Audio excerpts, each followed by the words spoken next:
ನಾಯಕರ ಹೆಸರಿನಲ್ಲಿ ಮತಯಾಚನೆ ಮಾಡದೆ ಸ್ವಂತ ಸಾಧನೆಯ ಹಿನ್ನೆಲೆಯಲ್ಲಿ ನಾನು ಮತಯಾಚನೆ ಮಾಡುತ್ತೇನೆ. ಹಿಂದೆ ಮಾಡಿದ ಕೆಲಸದ ಕುರಿತು ಮಾತನಾಡದೆ ಮುಂದೆ ನಾನು ಮಾಡುವ ಕೆಲಸದ ಬಗ್ಗೆ ನಾನು ಯೋಜನೆ ರೂಪಿಸಿದ್ದೇನೆ, ಅದನ್ನು ಮಾಡುತ್ತೇನೆ ಎಂದು ಉಡುಪಿ ಚಿಕ್ಕಮಗಳೂರು ಲೋಕಸಭಾ ಕ್ಷೇತ್ರದ ಕಾಂಗ್ರೆಸ್ ಅಭ್ಯರ್ಥಿ ಕೆ ಜಯಪ್ರಕಾಶ್ ಹೆಗ್ಡೆ ಹೇಳಿದರು. ಅವರು ಬ್ರಹ್ಮಾವರ ನಗರ ಭಾಗದಲ್ಲಿ ಚುನಾವಣಾ ಪ್ರಚಾರ ನಡೆಸಿ ಮಾತನಾಡಿದರು.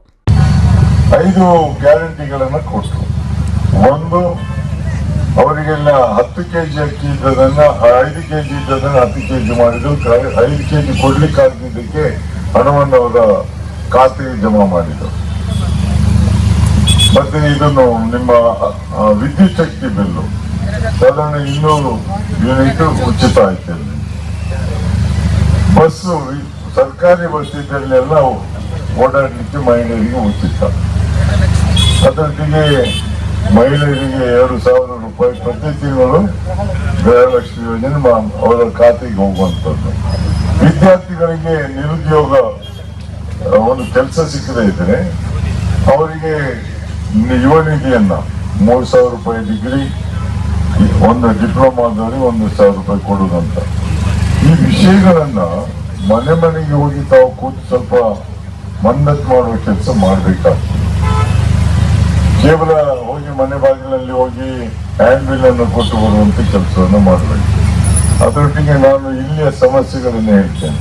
ನಾನೊಂದು 3 ರಾಷ್ಟ್ರೀಯ ಹೆದ್ದಾರಿಯನ್ನ ಮಂಜೂರು ಮಾಡಿಸ್ಕೊಂಡಿದ್ದೆ.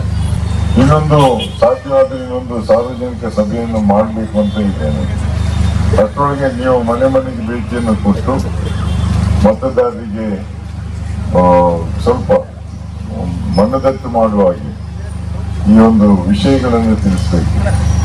ನನಗೆ ತಮ್ಮ ಹತ್ರ ಕೇಳ್ತೀನಿ, ಎಲ್ಲರದ್ದು ವಾಹನ ಇದೆ, ನೀವು ಲೆಕ್ಕವನ್ನು ಹಾಕಬೇಕು. ಅಂದು ಮಂಜೂರಾದ ರಸ್ತೆದು ಕಾಮಗಾರಿ ಅವತ್ತಿನ ಶೆಡ್ಯೂಲ್ ರೇಟಿಗೂ ಇವತ್ತಿನ ಶೆಡ್ಯೂಲ್ ರೇಟಿಗೂ ಎಷ್ಟು ಜಾಸ್ತಿ? 3 ಪಟ್ಟು ಜಾಸ್ತಿ ಆಗಿರ್ಬೋದು. ಅದು ಹೊರೆ ಯಾರಿಗೆ? ಜನರ ಮೇಲೆ ಹೊರೆ ಅಲ್ವಾ? ಇದನ್ನು ತಿಳಿಸುವಂತ ಪ್ರಯತ್ನವನ್ನು ನೀವು ಮಾಡಿದ್ರೆ ಮಾತ್ರ ಜನರಿಗೆ ನಮ್ಮ ಪ್ರತಿನಿಧಿ ಯಾರು. ನಾನು ಹೇಳುವಂಥದ್ದು ಇಷ್ಟೇ, ಅವರಿಗೆ ದೆಹಲಿಯಲ್ಲಿ ಕೂತ ನಾಯಕರ ಹೆಸರಲ್ಲಿ ಮತವನ್ನು ಕೇಳುವಂಥದ್ದು ಮಾತ್ರ. ಈಗಲೂ ಅದನ್ನೇ ಮಾಡ್ತಾ ಇದ್ದಾರೆ. ಇವತ್ತಿನ ಅಭ್ಯರ್ಥಿಯವರು ಹೇಳುದು ಅದನ್ನೇ. ನಾನು ಹಿಂದಿನ ಸಂಸದರು ಏನ್ ಕೆಲಸವನ್ನು ಅದನ್ನೇ ಮುಂದುವರಿಸಿಕೊಂಡು ಹೋಗ್ತೇನೆ, ನಾನು ಬರುವುದಿಲ್ಲ ಅಂತ. ಅವ್ರು ಹಾಗೆ ನಾನು ಬರೋದಿಲ್ಲ ಅಂತ ಹೇಳುವಂಥದ್ದು. ಅದು ಮಾತ್ರ ಅಲ್ಲ.